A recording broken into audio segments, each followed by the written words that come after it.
Hey, welcome back, everyone. Thanks so much for sticking around this morning. We are so excited to have Governor Gretchen Whitmer in the studio with us. Thanks for stopping by Upper Michigan today. I'm glad to be with you. Yeah, we're super excited you're here. You know, the first question I've had in my mind for you for a very long time, it kind of goes all the way back to COVID, just the way that you handle criticism and negativity. You know, we talk about bullying in schools and with kids and just holding your own, and no matter what you do, it's thrown at you. So how do you do it? How do you stay poised and confident and let it roll off of you? You know, I think when you believe what you're doing is the right thing to do, it's a lot easier to just kind of let that roll off your back.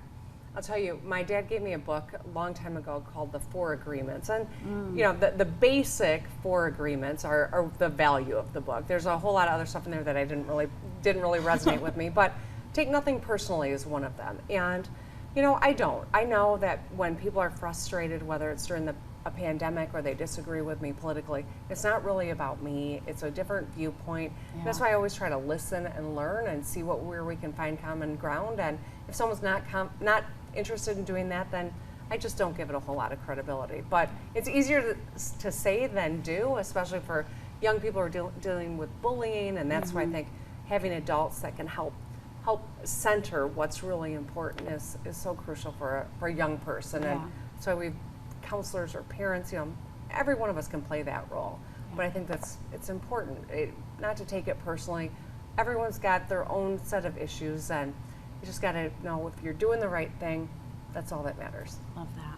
And Governor, in your position, it might feel like you have the weight of the world on your shoulders, at the very least, the weight of Michigan. How do you release that? How do you unwind at the end of the day? Well, you know, I've got a couple of dogs that give me great joy, and they love me no matter what.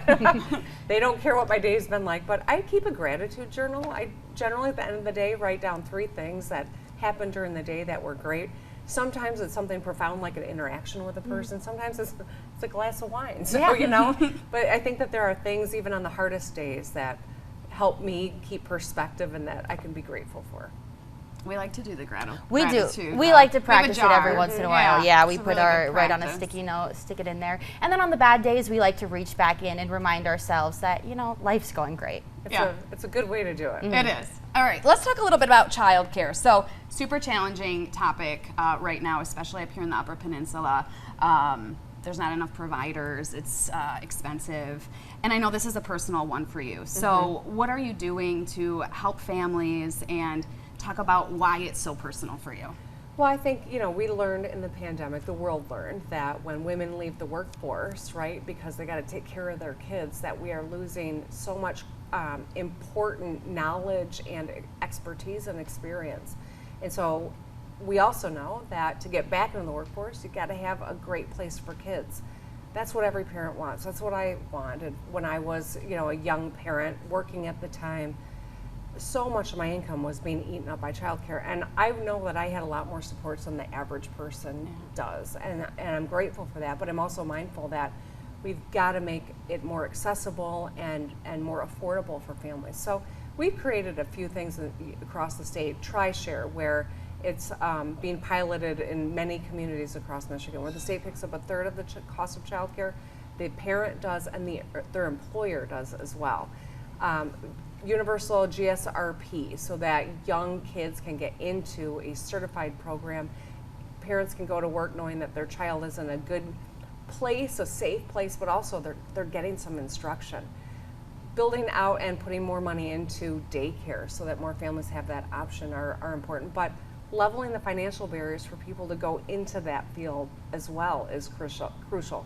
We can help every parent around, but if we don't have the teachers and the support for the educators, we're never going to be successful. And that's why we've done work on all these fronts, and we got to continue to do so. Yeah. This is a topic we've all been following really closely here at TV6. I have one quick question for you before we go to break. What is your best tip for parents as they get their kids ready for back to school?